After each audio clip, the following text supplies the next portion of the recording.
आप सबों को प्रभु यीशु मसीह के नाम में जय मसीह की। मैं परमेश्वर को धन्यवाद देता हूं कि फिर से एक अवसर हम सबों को मिल सका कि इस माध्यम के द्वारा हम एक साथ मिलकर परमेश्वर की आराधना कर सकें और उसके वचन को भी सुन सकें।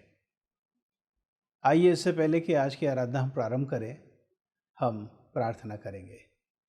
हे पिता परमेश्वर, यीशु के नाम से आपके पास आते हैं, आपके नाम को धन्य कहते हैं क्योंकि आप महान और अद्भुत हैं। धन्यवाद देते हैं आज के समय के लिए, हम सबों को जो इस समय इस आराधना में भाग ले रहे हैं, सुन रहे हैं तथा देख रहे हैं। प्रभु यीशु अपने बहुमूल्य लहू से हर एक को धोकर साफ शुद्ध कीजिए। हमारा पूरा ध्यान आपकी तरफ केंद्रित होने पाए।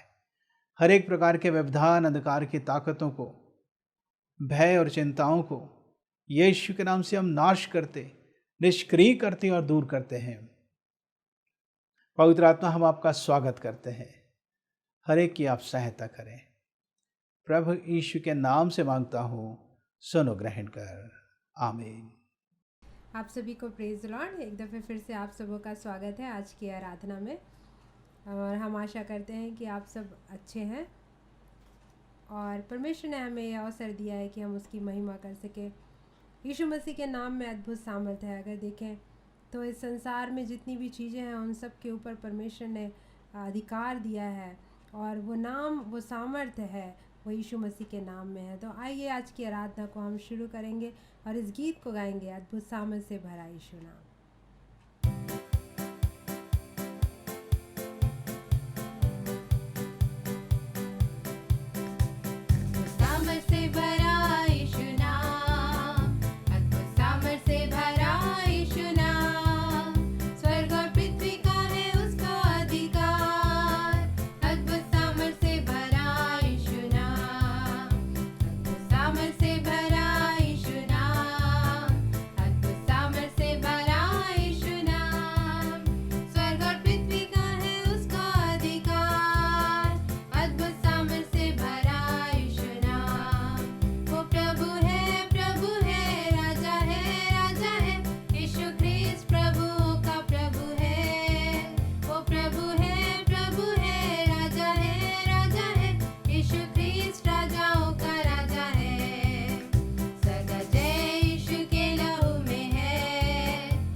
परमेश्वर की महिमा में एक और गीत हम गाएंगे।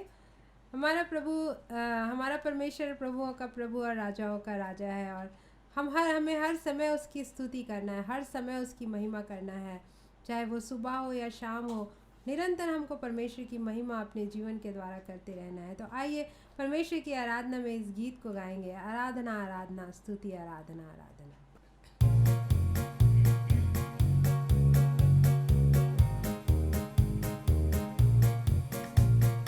आराधना आराधना स्तुति आराधना आराधना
आइए इस समय में हम सब मिलकर के उस परमेश्वर की आराधना करें।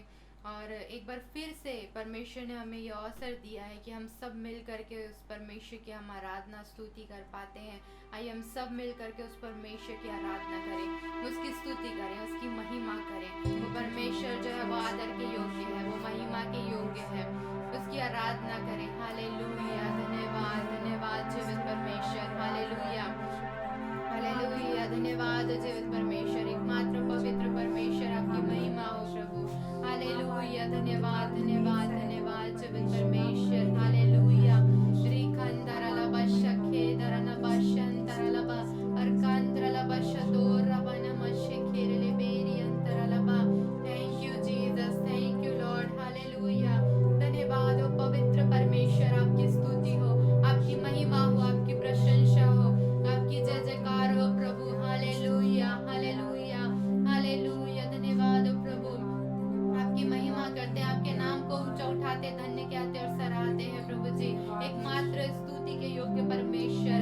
हालेलुया, धन्यवाद धन्यवाद जीवित परमेश्वर। रबा शखांदरलबा अरबानमा शेखेरले बेरियंतरलबा रिखंदरलबा शतो रबा नमशंदलबा सेखो रकादेरले बे अरखांदरा सोखरलबा यरबोदरनबा शत्रेले ग्रीखोरलबा शंदलबा सखोरियंदलबा रियंदरलबा शंतोरलबो सेखेरले बेरियंदरलबा नरखांद्रलबा शंथोलबा सेखेरबे नमा शथोरिकालबा शंद्रा नमा सेखोरियंदरलबा रिखोरबंतरलबा शेखेरले रियस्तोरंदलबा शदेरबो रगंदलब्रा खलबा शेखोरियंदरलबा रियंदरले बेरियंदरलबा।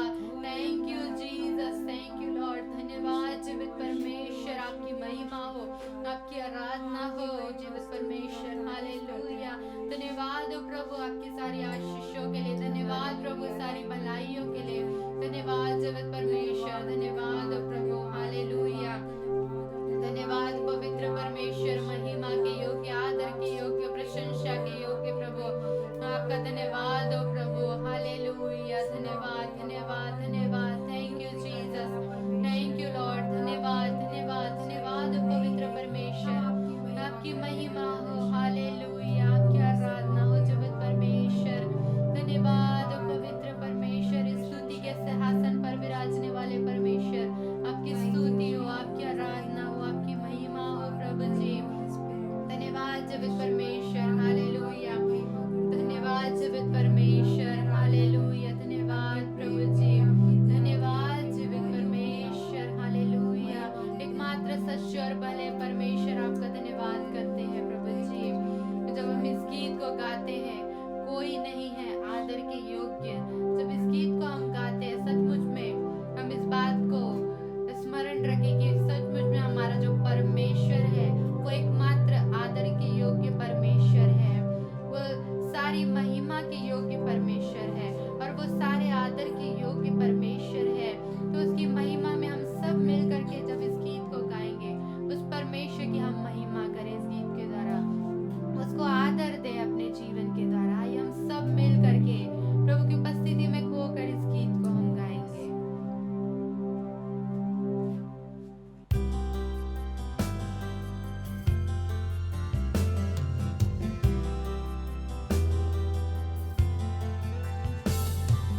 कोई नहीं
नहीं है आदर के योग्य, बस एक तू खुदा।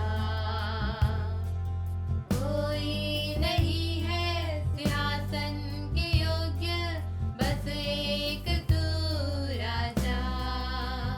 सारा आदर सारी महिमा तुझको मिले यीशु। सारा आदर सारी महिमा तुझको मिले यीशु। सारा आदर सारी महिमा तुझको मिले यीशु। हालेलुया। धन्यवाद धन्यवाद जीवित परमेश्वर, सारे आदर और महिमा के योग्य परमेश्वर, आपकी महिमा हो प्रभु। हालेलुया। धन्यवाद जीवित परमेश्वर, धन्यवाद हो प्रभु जी। हालेलुया। धन्यवाद जीवित परमेश्वर, एकमात्र सच्चे परमेश्वर प्रभु, आपकी आराधना करते हैं, आपकी स्तुति करते हैं प्रभु जी। हालेलुया। आपके जैसा कोई बेदाग और पवित्र नहीं है प्रभु जी। आप एकमात्र बेदाग और पवित्र परमेश्वर है प्रभु जी। आपका धन्यवाद करते हैं प्रभु। हालेलुया। धन्यवाद धन्यवाद जीवित परमेश्वर, एकमात्र महिमा के योग्य परमेश्वर, आपका धन्यवाद करते हैं, आपकी स्तुति करते हैं प्रभु जी। हालेलुया। आपको सारा आदर और सारी महिमा देते हैं प्रभु। हमारे जीवन के द्वारा भी हमेशा प्रभु आपको महिमा मिलने पाए प्रभु जी, क्योंकि आप एकमात्र आदर और महिमा के योग्य परमेश्वर हैं। हालेलुया। धन्यवाद।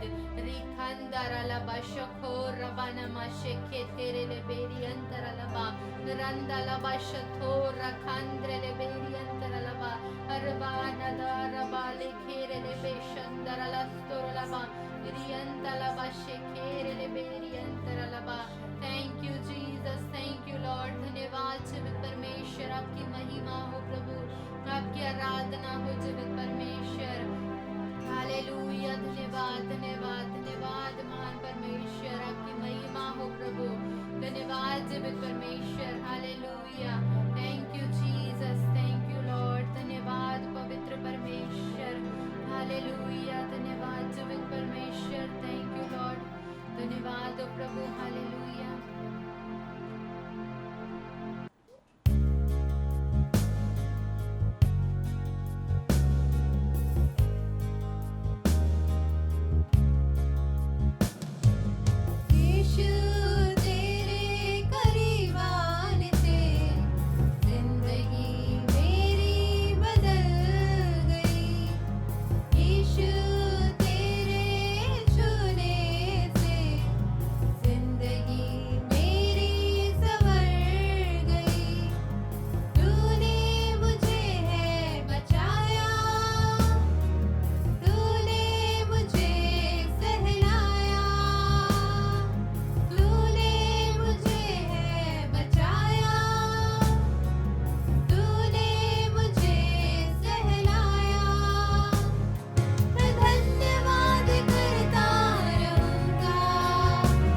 धन्यवाद करते हैं।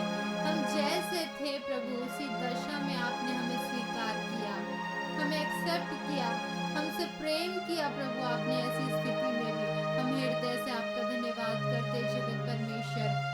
धन्यवाद पवित्र परमेश्वर, आपने अपना लहू बहाया और हमें जीवन दिया है प्रभु। हम हृदय से आपका धन्यवाद करते हैं जीवित परमेश्वर कि आपके करीब आने से प्रभु हमारी जिंदगी बदल गई है प्रभु जी। आज हम आशीषित हैं, आज हम आपके चरणों में पाए जाते हैं प्रभु। हम हृदय से आपका धन्यवाद करते हैं। जितने ऑनलाइन इस समय जुड़े हैं प्रभु, एक एक लोगों के लिए विनती और प्रार्थना करते हैं प्रभु जी। यदि ऐसा कोई व्यक्ति है जब वो प्रभु में आया था तो बहुत ही अच्छा जोश था, प्रभु के लिए प्रेम था, लेकिन अब धीरे धीरे वो प्रेम ठंडा हो रहा है। यदि ऐसी कोई बात किसी के जीवन में पाई जाती है तो हम ऐसे हर व्यक्ति के लिए इस समय विनती और प्रार्थना करते हैं जो इस समय सुन रहे हैं, जो आपके प्रेम को जैसा पहले अनुभव करते थे अब अनुभव नहीं कर पा रहे हैं, या उनको ऐसा लग रहा है कि वो पहले का प्रेम अब नहीं रहा, वो प्रभु के लिए जोश, वो प्रभु के लिए जलन अब नहीं रही। ऐसे हर एक व्यक्ति के लिए इस समय विनती और प्रार्थना करते हैं। हर एक अंधकार की शक्तियाँ जो उनके जीवन से प्रभु आपके प्रेम को चुरा रही है, ऐसे हर प्रकार की दुष्ट शक्तियों को आज्ञा देते इसी समय उनके जीवन को छोड़ करके चली जाए इसी समय। हर प्रकार के ऐसे इनविटेशन को जो उन्होंने यदि शैतान को दिया है तो हर इनविटेशन को आज हम तोड़ते यीशु के नाम से। हर एक दुष्ट की शक्तियों को आज्ञा देते उनके जीवन को छोड़ करके चली जाए इसी समय। और प्रभु आपके प्रेम को आप इसी समय रिस्टोर करिए उनके जीवन में प्रभु।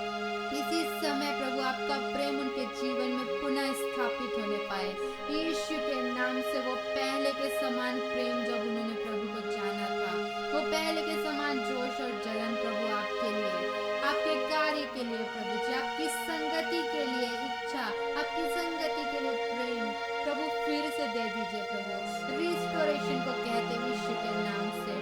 और ऐसा कोई व्यक्ति है जो अब तक प्रभु आपको नहीं जानता और जानने की इच्छा रखता है, यदि ऐसा कोई व्यक्ति इस समय सुन रहा है इस आवाज को, हम विनती और प्रार्थना करते हैं प्रभु उनके जीवन में इसी समय कार्य करिए प्रभु जी।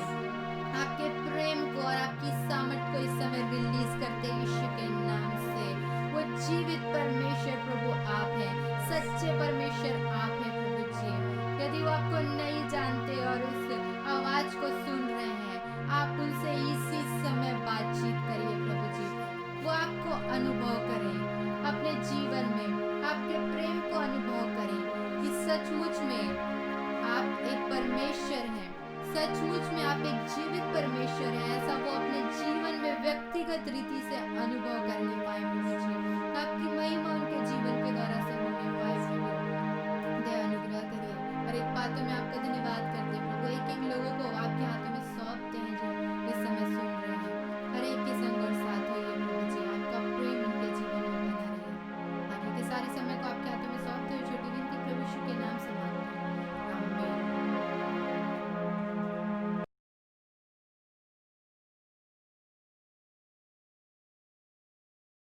हे यहोवा तू निकट है और तेरी सब आज्ञा सत्य है। भजन संहिता 119 का 151। जब लोगों ने मुझसे कहा आओ हम यहोवा के भवन को चले तब मैं आनंदित हुआ। भजन संहिता 122 का 1। Praise Lord. भला होता कि तेरी विधियों को मानने के लिए मेरी चाल चलन दृढ़ हो जाए, तब मैं तेरी सब आज्ञाओं के लिए चित्त लगाए रहूंगा और मेरी आशा ना टूटेगी। भजन संहिता 119 वर्स 5 and 6। मुझे सहायता यहोवा की ओर से मिलेगी जो आकाश और पृथ्वी का करता है। भजन संहिता 121 का 2। जब वह मुझको पुकारे तब मैं उसकी सुनूंगा, संकट में मैं उसके संग रहूंगा, मैं उसको बचाकर उसकी महिमा बढ़ाऊंगा। भजन संहिता 91 का। आप सबों को प्रभु यीशु मसीह के नाम में जय मसीह की। मैं परमेश्वर को धन्यवाद देता हूं कि फिर से एक अवसर हम सबों को मिल सका कि इस माध्यम के द्वारा हम एक साथ मिलकर परमेश्वर की आराधना कर सकें और उसके वचन को भी सुन सकें। आइए इससे पहले कि आज की आराधना हम प्रारंभ करें, हम प्रार्थना करेंगे। हे पिता परमेश्वर, यीशु के नाम से आपके पास आते हैं, आपके नाम को धन्य कहते हैं क्योंकि आप महान और अद्भुत हैं। धन्यवाद देते हैं आज के समय के लिए हम सबों को जो इस समय इस आराधना में भाग ले रहे हैं, सुन रहे हैं तथा देख रहे हैं। प्रभु यीशु अपने बहुमूल्य लहू से हर एक को धोकर साफ शुद्ध कीजिए। हमारा पूरा ध्यान आपकी तरफ केंद्रित होने पाए। हर एक प्रकार के व्यवधान, अंधकार की ताकतों को, भय और चिंताओं को यीशु के नाम से हम नाश करते, निष्क्रिय करते और दूर करते हैं। पवित्र आत्मा, हम आपका स्वागत करते हैं। हर एक की आप सहायता करें। प्रभु यीशु के नाम से मांगता हूँ, सुनो ग्रहण कर, आमीन। जो संदेश आज मैं बताने जा रहा हूँ उसका शीर्षक है परमेश्वर के वचन को पढ़कर, सुनकर हमारा प्रत्युत्तर कैसा होना चाहिए। प्रियो, यही कोई बहुत बड़ी बात नहीं कि हमने प्रभु के महान और बड़े बड़े दासों के संदेशों को सुना है, पर उससे भी बेहतर बात यह है कि हमने संदेशों को सुनने के पश्चात किया क्या। हमारा रिस्पॉन्स या हमारा प्रत्युत्तर परमेश्वर के वचनों के प्रति कैसा था, ये एक बहुत बड़ी बात है। इन्हीं बातों को आज हम सीखने जा रहे हैं। सबसे पहली बात, जब हम परमेश्वर के वचन को सुनते हैं तो क्या होना चाहिए। प्रेरितों का काम उसका 2 अध्याय उसका 37वां वचन, एक्ट्स 2:37।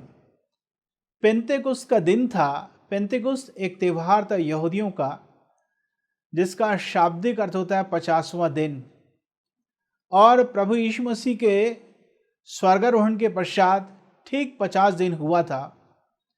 और बाइबल के विद्वानकार कहते हैं कि सुबह के 9 बजे के आसपास जब परमेश्वर के भवन जाने का समय होता था, वो 120 चेले जो उपरोटी कोठरी में एक विशेष उद्देश्य के साथ प्रार्थना करने के लिए जमा हुए थे, वो ये था, प्रभु यीशु ने कहा था, जब तक पिता की प्रतिज्ञा पूरी नहीं हो जाएगी यरूशलेम में ही ठहरे रहना। योएल 2:28 जो प्रतिज्ञा परमेश्वर ने किया था, उसी की वो प्रतीक्षा कर रहे थे। और वे सारे 120 चेले पवित्र आत्मा से भर गए और अन्य अन्य भाषा जैसे पवित्र आत्मा ने उन्हें उच्चारण करने के लिए दिया, वे बोलना प्रारंभ कर दिए। अन्य भाषा या अज्ञात भाषा कहूँ तो ज़्यादा अच्छा होगा। अननोन टंग एक ऐसी भाषा जिसे वो कभी जानते नहीं थे। और बाइबल कहती है कि पृथ्वी के 17 अलग अलग प्रांतों से लोग वहाँ जमा हुए थे। और लोग आश्चर्य करने लग गए कि क्या ये सब यहीं के रहने वाले नहीं। फिर जिस देश से हम आए हैं वहाँ की भाषा ये कैसे बोल पा रहे हैं तथा परमेश्वर के कामों की ये गवाही दे रहे हैं। पतरस को एक अच्छा अवसर मिला। उसने प्रचार करना प्रारंभ किया। प्रभु यीशु के क्रूस के बारे में उसने प्रचार किया, सुसमाचार प्रचार किया। और तब लिखा है कि सुनने वालों के हृदय छिद गए। यहाँ तक तो पवित्र आत्मा का काम था। अब सवाल ये था, जबकि हजारों लोग वहाँ पर आए हुए थे, अब उनका समय था कि वो क्या प्रत्युत्तर देंगे। बहुत ही अच्छा लिखा है वहाँ पर। तो भीड़ जिन्होंने संदेश को सुना था, पतरस और शेष प्रेरितों से पूछने लगे कि अब हमें क्या करना चाहिए। सबसे पहला और एक अच्छा रिस्पॉन्स, जब आप परमेश्वर के वचन को सुनते हैं या पढ़ते हैं, आपका प्रत्युत्तर होना चाहिए कि मुझे अब क्या करना चाहिए। अर्थात परमेश्वर ने जब मुझसे बातचीत किया है तो मुझे क्या करना चाहिए। क्योंकि वहां पर प्रभु यीशु के क्रूस के बारे में प्रचार किया गया था, तो लोगों ने पूछा कि अब हमें क्या करना चाहिए। उन्हें सिखाया गया कि मन फिराओ और बपतिस्मा लो तो तुम पवित्र आत्मा का दान पाओगे। प्रियो, मैं कहना चाहता हूं, एक एक मनुष्य को मन फिराव की आवश्यकता है। मन फिराव के वैसे तो ढेर सारे अर्थ होते हैं। साधारण अर्थ होता है नीति वचन 28 के 13 के अनुसार पापों को परमेश्वर के सामने मान लेना, कन्फेस करना और छोड़ देना। यहेजकेल 36 के 26 के अनुसार परमेश्वर एक नया मन हमको देना चाहता है। अर्थात मन फिराव में एक काम हम करते हैं, दूसरा काम परमेश्वर करता है। हम अपने सारे पापों को प्रभु यीशु के सामने मान लेते हैं कि प्रभु यीशु, मैंने ये पाप किया है, मुझे क्षमा कीजिए, मेरे जीवन में आ जाइए। आज से आप मेरे जीवन के एकमात्र मालिक है, स्वामी है, परमेश्वर है, उद्धार करता है। उसी समय परमेश्वर हमें एक नया मन देता है, एक नया स्वभाव देता है, हमारी आत्मा को परिवर्तित कर देता है। वचन को सुनने के पश्चात हमको अपने जीवन को ठीक करने की आवश्यकता है। साधारण शब्दों में कहना चाहूँगा, हमको अपने आप को जांचने की आवश्यकता है। वचन को सुनने के पश्चात केवल इतना ही ना कहें कि यह वचन तो इसके लिए था, उसके लिए था। काश कि हम कह सके मेरे लिए भी था। मैंने अपने आप को जांचा। दूसरी बात, हमें क्या करना चाहिए वचन को सुनने के पश्चात? प्रेरितों का काम उसका 17 अध्याय उसका 11वां वचन। पौलुस जब बिरिया में प्रचार कर रहा था तो वहां के यहूदी इतने अच्छे थे कि पौलुस के प्रचार को सुनकर प्रतिदिन पवित्र शास्त्रों में से ढूंढते थे उन आयतों को जिनके विषय में पौलुस ने प्रचार किया था, और भली भांति समझने का प्रयत्न करते थे कि जो वचन हम सुन रहे हैं वो वास्तव में ऐसा ही है या फर्क है। ये एक अच्छा रिस्पॉन्स है, परमेश्वर के वचन में से ढूंढना और ये जान लेना कि जो वचन हम सुन रहे हैं वह बाइबल पे आधारित है। प्रियो, मैं कहना चाहता हूं, आजकल इतने ढेर सारे पास्टर प्रचारक हो गए हैं जिनको पवित्र शास्त्र का, पवित्र बाइबल का एक संतुलित ज्ञान उनके पास नहीं है। किसी एक खास वचन को लेकर वो प्रचार करना प्रारंभ कर देते हैं और वो ये कहते हैं कि मैं बाइबल से ही सिखा रहा हूं। बाइबल से सिखाने का यह मतलब नहीं कि आपने किसी भी एक वचन को ले लिया और आपने सिखाना शुरू कर दिया।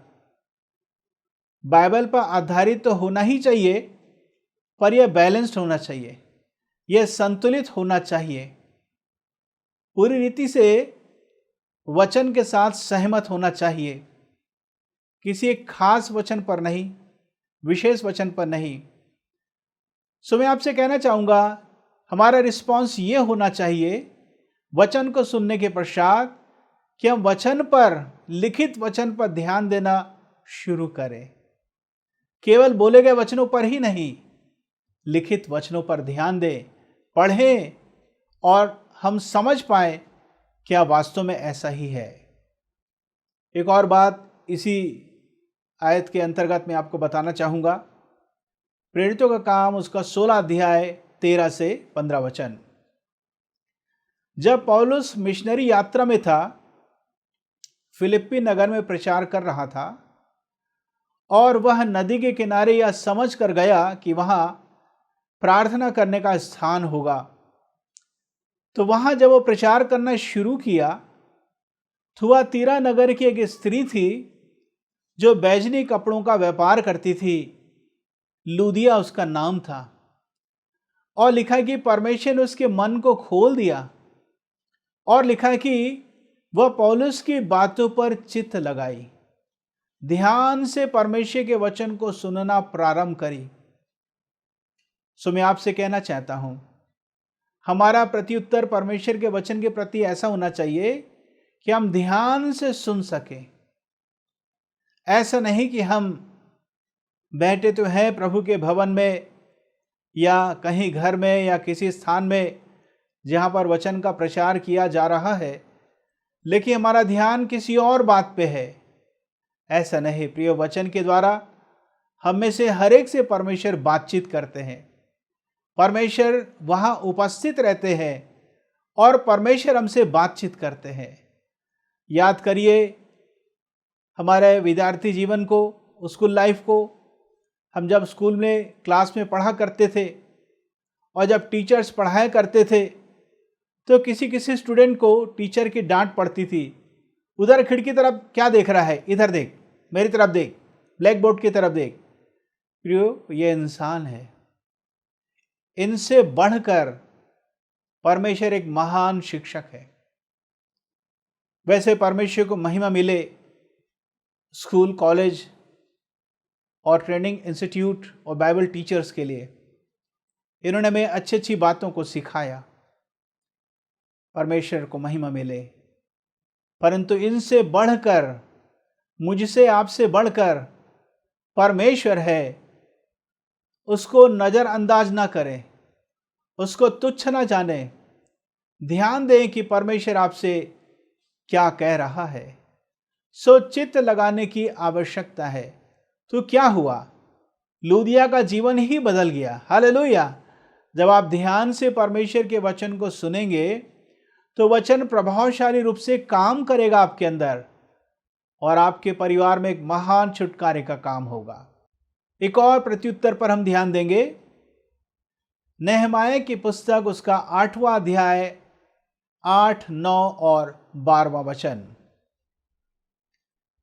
नहमाया के समय में जब शहर पना का पुनः निर्माण किया गया और एक ऐसा समय आया जब भीड़ जमा हो गई परमेश्वर के वचन को सुनने के लिए, और वहां उस भीड़ को परमेश्वर का वचन सुनाया गया। सो जब परमेश्वर का वचन सुनाया गया तो क्या हुआ? लिखा है, लोग परमेश्वर के वचन को सुनकर रोते थे। और यह भी लिखा है कि परमेश्वर के वचन को समझ गए तो बहुत आनंदित हो गए। दोनों अलग अलग भावनाएं थीं, रोना और खुश हो जाना। जब परमेश्वर अपने वचन से बातचीत करता है तो हमें रोना आता है। इसका मतलब यह नहीं कि हम बहुत दुखित होकर रो रहे हैं और जीवन में कोई शांति खुशी नहीं, ऐसा नहीं। विश्वासी जब रोता है उसके आंसू में भी आनंद रहता है। प्रियो, मैं कहना चाहता हूं, परमेश्वर का वचन जब आप सुनते हैं या पढ़ते हैं, पवित्र आत्मा आपको कायल कर सकता है। आप रो सकते हैं, रोकिए मत अपने आप को, आंसू को बहने दीजिए। लेकिन यह भी लिखा कि बहुत खुश हो गए क्योंकि उन्होंने परमेश्वर के वचन को समझ लिया। यह दोनों प्रकार का अनुभव मेरे पास है। वचन को सुनने के दौरान, वचन को पढ़ने के दौरान, यहां तक कि वचन को प्रचार करने के दौरान मैंने आंसू को भी बहाया, लेकिन मैं खुश भी हुआ। दोनों प्रकार के अनुभव परमेश्वर ने मुझे दिया। यह भी लिखा है कि लोगों ने वचन के अर्थ को भी समझ लिया और वचन के पाठ को भी समझ लिया। हमें केवल बाइबल के अर्थों को ही नहीं समझना है। सबसे बड़ी बात, लेसन, मैं इससे क्या सीखता हूं। यदि मैंने लेसन नहीं सीखा, पाठ नहीं सीखा, तो हम बाइबल को केवल एक इतिहास की किताब समझते हैं। प्रियो, ये इतिहास नहीं, इसके अंदर जीवन है। प्रभु यीशु ने कहा, जो बातें मैं तुमसे कहता हूं वो जीवन और आत्मा है। सो इससे हम सीखते क्या है? और यहीं पर एक बहुत बड़ा प्रत्युत्तर छिपा हुआ है। एक और प्रत्युत्तर मैं आपको बताना चाहूंगा राजा योशिया के बारे में। दूसरा राजा, उसका 22 अध्याय 11 पद और 19 से आगे। 8 वर्षीय आयु में यरूशलेम में इसने राज्य करना प्रारंभ किया और यहोवा के मंदिर में, परमेश्वर के भवन में प्रधान याजक को व्यवस्था की एक प्रति मिल गई, व्यवस्था की एक पुस्तक मिल गई।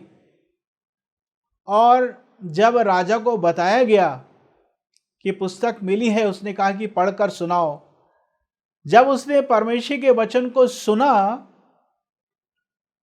तो लिखा, शोकित होकर उसने अपने वस्त्र को फाड़ा रोया, सिर झुकाया, विश्वास किया कि जो लिखा है ऐसा ही होगा। वास्तव में ये बातें उस पुस्तक में लिखी हुई थी। यदि मेरी प्रजा के लोग मेरे वचन को नहीं सुनेंगे, पालन नहीं करेंगे, तो निम्नलिखित श्राप उनके जीवन में घट जाएंगे। जब वो सुन रहा था, उसने अच्छा प्रत्युत्तर दिया, वचन पर विश्वास किया, नम्र और दीन हुआ, शोकित हुआ। इतना बड़ा राजा पुरुष होकर भी वो रोया। आपको मालूम होना चाहिए, 19-20 वचन से आगे पढ़ेंगे तो पता चलेगा, इसी बात के कारण उसकी प्रार्थना सुनी गई। आपकी प्रार्थना का उत्तर मिलेगा या नहीं मिलेगा, बहुत कुछ आपके इस बात पर निर्भर करता है कि आप परमेश्वर के वचन को सुनकर या पढ़कर कैसा प्रति उत्तर आप परमेश्वर को देते हैं। लिखा है, जो अपना कान व्यवस्था सुनने से फेर लेता है, उसकी प्रार्थना घृणित ठहरती है। यदि कोई बाइबल पढ़ना नहीं चाहता, सुनना नहीं चाहता, तो परमेश्वर उसकी भी नहीं सुनेगा। बेहतर होगा कि जब हम प्रभु की आवाज को सुनते, पढ़ते हैं, हम अच्छा ध्यान दे सके। जब योना नबी निनवे गया प्रचार करने के लिए, यदि आप 3 अध्याय को ध्यान से पढ़ें तो ऐसा लिखा हुआ है, जब योना प्रचार करने लगा कि परमेश्वर यहोवा यूं कहता है कि 40 दिन में यह नगर उलट दिया जाएगा। 40 दिन का समय उनको दिया गया था, और वो कहता कि मन फिराओ, अपने कुमार्ग से, बुरे मार्ग से फिर जाओ और परमेश्वर की ओर फिरो, पश्चाताप करो। तो लिखा है कि 1,20,000 के आसपास जनसंख्या थी। सारे लोग कुमार्ग से फिरने लगे, पश्चाताप किए, परमेश्वर की भविष्यवाणी पर विश्वास किए। तो परमेश्वर ने नगर को नाश नहीं किया, नगर को बचा लिया। मेरे कहने का मतलब, यदि आपका प्रत्युत्तर परमेश्वर के वचन के प्रति सही है, तो वह आपको विनाश से बचा सकता है, आपको नाश होने से बचा सकता है। आप एक बड़ी विपत्ति से बच सकते हैं। वचन सुनकर अपने संबंध को परमेश्वर के साथ ठीक करने की आवश्यकता है, और हमारे व्यवहारिक जीवन में, डेली लाइफ में, रोजाना के जीवन में एक सुधार दिख सके, एक परिवर्तन नजर आ सके। मैं कहूँगा ये एक अच्छा प्रत्युत्तर होना चाहिए। याकूब की पत्री उसका 1 अध्याय 21-22 वचन पढ़ेंगे तो पता चलेगा, परमेश्वर का वचन एक दर्पण के समान, एक आईना है। हर व्यक्ति हर रोज आईना देखता है, क्योंकि तभी तो वो अच्छे से तैयार हो सकता है। बगैर आईना देखे अच्छे से तैयार होना मुश्किल काम है। आईना परमेश्वर के वचन की तरफ संकेत करता है। जब हम आईना देखते हैं, अपनी गलती नजर आती है और उसके मुताबिक हम अपने आप को ठीक करते हैं और अच्छे से तैयार होते हैं। ऐसे ही जब हम परमेश्वर के वचन को पढ़ते हैं, सुनते हैं, हमको हमारी कमजोरी नजर आती है। इन्हीं वचनों को आप प्रचार करेंगे, मुझे अपनी गलती नजर आएगी, और जब मैं प्रचार करता हूं, आपको अपनी गलती नजर आती है। कई बार तो ऐसा होता है, जब मैं वचन का प्रचार करता हूं, लोग एक दूसरे का चेहरा देखते हैं और मन में एक प्रश्न रहता है, शायद मेरी बात को उस बहन ने पास्टर को बता दिया, उस भाई ने संभवतः इस बात को परमेश्वर के जन को बता दिया। वो भाई कहता है, शायद पास्टर को ये बात किसी के द्वारा पता चल गई है। ऐसा ना सोचे, परमेश्वर सब कुछ जानता और सब कुछ बताने वाला है। कई बार आपको लगता है कि मेरे लिए ही कहा जा रहा है, पास्टर केवल नाम नहीं ले रहे हैं, बाकी पूरा मेरे लिए बोल रहे हैं। मैं कहना चाहूंगा, परमेश्वर का वचन एक आईना के समान है। जब हम अपने आप को देखते हैं, अपने आप को जांचें और अपने आप को ठीक करें। भजन संहिता 119 अध्याय उसका 162वां वचन, Psalm 119 वर्स 162, भजन 119 का 162। लिखा है, जैसे कोई बड़ी लूट पाकर हर्षित होता है, वैसे मैं तेरे वचनों के कारण हर्षित हूं। अर्थात बाइबल पढ़ना एक बहुत बड़ा कठिन काम आपको न लगे। प्रियो, ये बहुत बड़ी बात है कि आज बाइबल हमारी खुद की भाषा में अनुवादित है और प्रकाशित है और आसानी से उपलब्ध हो जाती है। वरना मैं एक दो देशों का नाम जानता हूं जहां पर बाइबल को छापना, बाइबल को प्रचार करना, बाइबल को लेकर जाना अपराध था, पर फिर भी परमेश्वर लोगों को तैयार किया कि बाइबल वहां तक पहुंचाएं। और जब बाइबल उन देशों में उन लोगों के पास पहुंची, उन्होंने सीने से लगा लिया। इतना प्रेम करते थे परमेश्वर के वचन से। आपके पास जितना भी धन है, आप कितने खुश होते हैं कि आपके पास इतना पैसा है, उससे कहीं ज्यादा बढ़कर आपको पवित्र वचनों के लिए, पवित्र बाइबल के लिए आपको खुश होना चाहिए। मेरे कहने का यह मतलब नहीं कि आप अपने तकिया के नीचे बाइबल को रख के सो जाएं कि शैतान आपको छू नहीं सकता। प्रियो, मैं कहना चाहता हूं, यह विश्वास सही विश्वास नहीं है। बाइबल को आप कहीं भी रख के सो सकते हैं, उससे कोई मतलब नहीं। जीवन में परमेश्वर का वचन होना चाहिए, जीवन में प्रभु यीशु होना चाहिए। आज्ञाकारी रहिए, परमेश्वर आपकी सहायता करेंगे। यहोशू की पुस्तक उसका पहला अध्याय उसका 8वां वचन। मूसा की मृत्यु के पश्चात परमेश्वर ने यहोशू को तैयार किया कि अब वो इजरायलियों की अगुवाई करे। और परमेश्वर ने कहा, यहोशू 1:8, व्यवस्था की यह पुस्तक तेरे चित्त से कभी न उतरने पाए, रात दिन ध्यान करना, पूरा करना, और तब तू सफल और प्रभावशाली होगा। तो हमारा रिस्पॉन्स क्या होना चाहिए परमेश्वर के वचन के प्रति? केवल पढ़ना है ऐसा नहीं, मनन करना है, चिंतन करना है, ध्यान लगाना है, मेडिटेट करना है। परमेश्वर ने मुझे मनन के विषय में ढेर सारी बातों को बताया। करीब 1 घंटा मुझे लगता है इस विषय में प्रचार करने के लिए। क्या आप मनन करते हैं? परमेश्वर ने मुझे सिखाया मनन 3 तरीके से किया जा सकता है। फिर कभी हम इस बात पे ध्यान देंगे। अब इतना ही सुन लीजिए कि परमेश्वर के वचन पर मनन करने की आवश्यकता है हमारे लिए। दूसरा पत्रस पहला अध्याय उसका 19वां पद, कि तुम यह समझकर अच्छा करते हो कि वचन पे ध्यान देते हो। वचन पे ध्यान देना, मनन करना अच्छी बात है। हमारा प्रत्युत्तर यह होना चाहिए कि हम परमेश्वर के वचन पे मनन कर सके और परमेश्वर की आवाज को सुन सके। अब मैं आपको बताऊंगा कि हमारा प्रत्युत्तर कैसा नहीं होना चाहिए। हमारा प्रत्युत्तर कैसा नहीं होना चाहिए।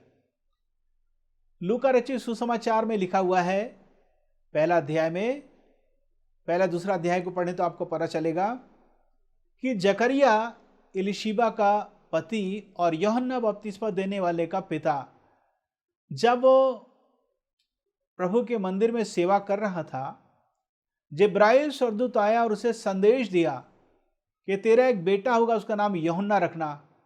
सब बात को वो सुन लिया और आखिरकार उसने एक प्रश्न किया जिसमें संदेह था, तो उसे सजा मिली। और स्वर्गदूत ने कहा कि तू गूंगा रहेगा जब तक ये बात पूरी नहीं हो जाएगी। जब आप भविष्यवाणी को सुनते हैं, प्रभु के वचन को सुनते हैं किसी भी रूप में, क्या नहीं करना है, कैसा प्रत्युत्तर नहीं होना चाहिए, आप संदेह ना करें। परमेश्वर सत्य का परमेश्वर है। परमेश्वर मनुष्य नहीं कि झूठ बोले। इंसान दूसरे को झूठ बोल के उसका मजाक उड़ाता है। अप्रैल फूल परमेश्वर नहीं मनाता प्रियो। अप्रैल फूल यह अविश्वासियों के लिए है, दूसरों को धोखा देना। विश्वासियों को ऐसा कभी नहीं करना चाहिए। संदेह ना करें। एलिशा ने कहा था भविष्यवाणी करके कि शोमरोन का अकाल दूर हो जाएगा, और उसने कहा कि कल इतने समय तक सब कुछ सस्ता हो जाएगा। एक अधिकारी ने प्रश्न किया संदेह के साथ, यदि परमेश्वर आकाश के झरोखे खोल भी दे तो क्या यह हो पाएगा? ऐसा होगा? तो क्या हुआ? उस व्यक्ति की मृत्यु हो गई। उसने देखा कि सब कुछ सस्ता हो गया, भीड़ आ रही है, परंतु वो भीड़ से दब गया और वो खत्म हो गया। सो पहली बात, संदेह ना करें। दूसरी बात, परमेश्वर के वचन को सुनकर क्रोधित ना हो। पहला राजा 13वां अध्याय पहले वचन से पढ़ेंगे तो आपको पता चलेगा। प्रभु का एक जन आया, बेतेल आया, यहूदा से बेतेल आया, और उसने वेदी के पास खड़े होकर प्रचार करके कहा, वेदी की तरफ इशारा करके, कि तुझ पर जो ऊंचे स्थान के याजक हैं उनकी हड्डियां इसी स्थान पर जलाई जाएंगी, और उसका चिन्ह यह होगा कि वेदी फट जाएगी और उसमें की राख नीचे गिर जाएगी। और वो चिन्ह उसी समय, उसी दिन पूरा हुआ।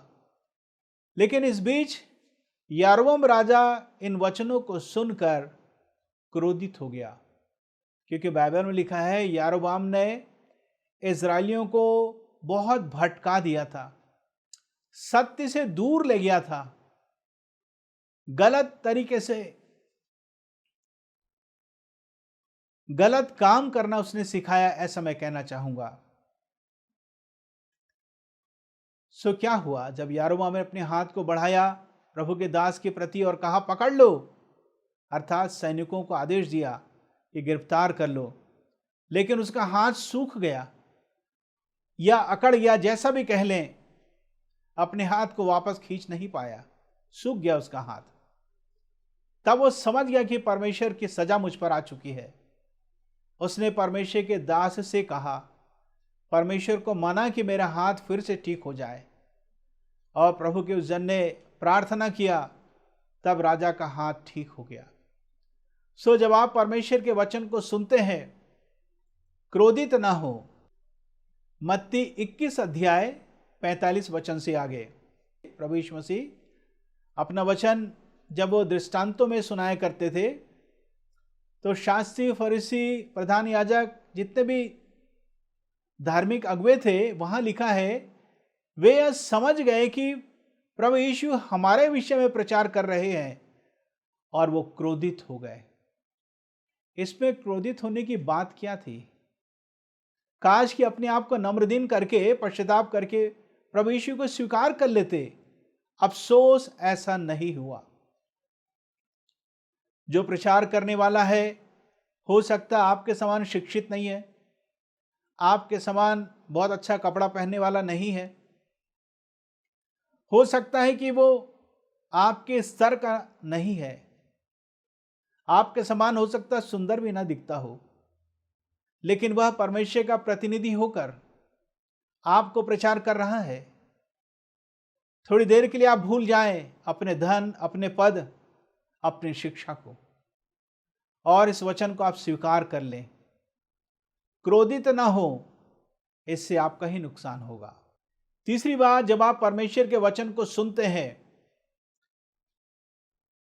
कैसा प्रत्युत्तर नहीं होना चाहिए। दूसरा इतिहास 36वां अध्याय 15 वचन से आगे, 2 क्रॉनिकल्स 36 वर्सेस 15 ऑनवर्ड्स। सो हम देखते हैं परमेश्वर ने अपने दूतों को भेजकर वचन पहुंचा दिया प्रजा के पास, ताकि लोग वचन को सुनकर विश्वास करके अपना जीवन प्रभु यीशु मसीह को सौंप दें। सिदकिय्याह राजा के समय की बात है, परंतु लोगों ने ठट्ठा किया, परमेश्वर के दूतों को उन्होंने तुच्छ जाना। आप परमेश्वर के दासों का अपमान न करें, वो आपको वचन सुनाने आए हैं, परमेश्वर का वचन। लिखा कि निदान यहोवा ऐसा झुंझला उठा कि उनके बचने की कोई संभावना नहीं थी, अर्थात विनाश आ ही गया। सुप्रियो, मैं आपको बता रहा था कि सिदकिय्याह राजा के शासन के दौरान परमेश्वर ने अपने नबियों को भेजा कि वो परमेश्वर की प्रजा को सचेत करें परंतु उन्होंने परमेश्वर के दासों का मजाक उड़ाया और उनको तुच्छ जाने और ठट्टा किए। सो निदान यहोवा ऐसा झुंझला उठा कि यहोवा का क्रोध परमेश्वर की प्रजा पर आ गया। सो ऐसा प्रत्युत्तर ना दें। फिर पौलुस जब अपने मिशनरी यात्रा में था, एथेंस गया और वहां जब प्रचार कर रहा था तो लिखा है प्रेरितों का काम 17 अध्याय उसके 32वें वचन में, लोगों ने ठट्टा किया पुनरुत्थान की बातों को सुनकर।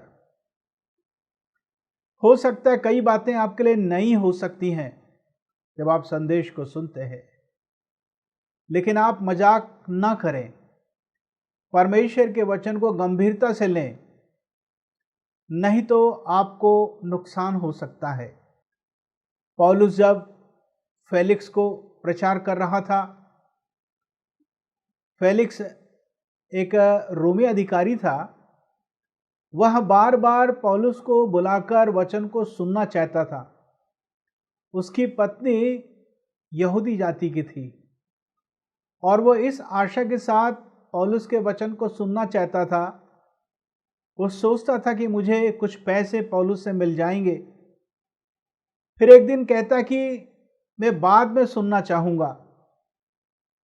नीति वचन 27 के 1 में लिखा है, कल के दिन के विषय में तो मत फूल, क्योंकि तू नहीं जानता कि आज दिन भर में क्या होगा। अर्थात अपना निर्णय भविष्य काल के लिए न टालें। यदि आप अपना जीवन सौंपना चाहते हैं, मन फिराना चाहते हैं, आज ही और अभी सौंपें। भविष्य 1 मिनट के पश्चात क्या होगा या कुछ सेकंड के पश्चात क्या होगा, कोई नहीं जानता। आज और अभी का समय परमेश्वर ने दिया है एक अच्छा प्रत्युत्तर देने के लिए।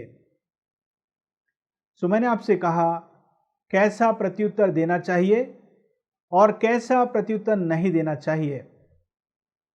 इस संदेश के द्वारा परमेश्वर आप सबों को बड़ी आशीष दे। आइए हम प्रार्थना करेंगे। हे पिता परमेश्वर, हम सब आपको धन्यवाद देते हैं। मनुष्य क्या है कि आप उससे बातचीत भी करें, परंतु आप महान परमेश्वर हैं।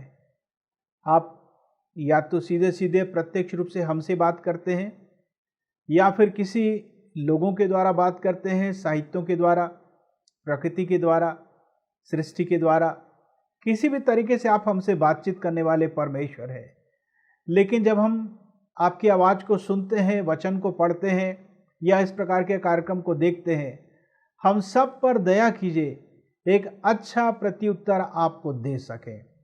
हर एक प्रकार के नकारात्मक प्रत्युत्तर से बचाइए। आपकी उपस्थिति के लिए, आपकी सहायता के लिए हम आपको धन्यवाद देते हैं। प्रभु यीशु के नाम से मांगता हूँ, सुनो ग्रहण कर, आमीन। अब हमारे परमेश्वर पिता का प्रेम, प्रभु यीशु मसीह का अनुग्रह और पवित्र आत्मा की सहभागिता हम में से हर एक के साथ हमेशा तक होता रहे। आमीन।